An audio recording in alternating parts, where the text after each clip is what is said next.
ஒரு பெண் தான் வீட்டை சமைக்கணும், வீட்டு வேலைகள் எல்லாம் பார்க்கணும்னு டேரக்டா ரசூலுல்லாவோட வாழ்க்கையை பார்த்தாலே தெரியும். நபி ஸல்லல்லாஹு அலைஹி வஸல்லம் ஒரு நாள் ஃபஜ்ர் தொழுதுட்டு வீட்டுக்கு வராங்க. வீட்டுக்கு வரும்போது அன்னை ஆயிஷா ரலியல்லாஹு வீட்டுல இருந்து சாப்பாடு இருக்கான்னு கேட்கறாங்க.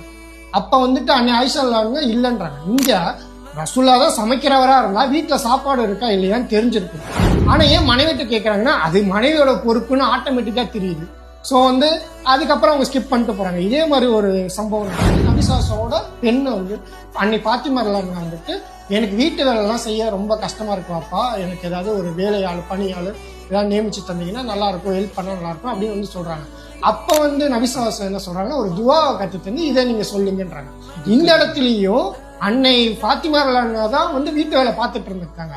இங்க ரசூலுல்லாஹ் உடனே அலி ரலியல்லாஹு கூப்பிட்டு என்ன நீங்க வீட்டு வேலை எல்லாம் பங்கு கொள்ள மாட்டீங்களா அப்படின்னு சொல்லலை. ஏன் சொல்லலைன்னா ஆல்ரெடி அலி ரலியல்லாஹுக்கு ஒரு டியூட்டி இருக்கு. அவங்க வெளியே போய் சம்பாதிச்சுட்டு இந்த குடும்பத்தை பார்க்கறதுக்காக இது பண்ணிருக்காங்க. இவங்க ஹவுஸ் ஹோல்டு வேலைகள்லாம் இவங்க தான் பார்க்கணும். ஸோ ஆல்ரெடி நான் கோட் பண்ண ஹதீஸ் படி எல்லாருமே பொறுப்புதாரிகள். அவங்களோட பொறுப்பை குறித்து நாளை மறுமையில் விசாரிக்கப்படுவாங்க. ஒரு பெண் தன் கணவனோட வீட்டுக்கு பொறுப்பாளின்றது வெறும் வீட்டுக்கு ஒற்றை அடிக்கிறாங்க. வீட்டில் உள்ள மனிதர்களுக்கும் அங்க செய்ய வேண்டிய தேவைகளுக்கு தான் பொறுப்பாளி. அதை தாண்டி ஒரு ஆண் வில்லிங்கா அந்த மனைவிக்கு ஒத்தாசையா சமையல் ஹெல்ப் பண்றதா இருக்கட்டும், வீட்டு வேலைகளை செய்யறதும் அது நன்மைக்குரிய விஷயம் தான். ஆனா அது கட்டாய கடமை கிடையாது.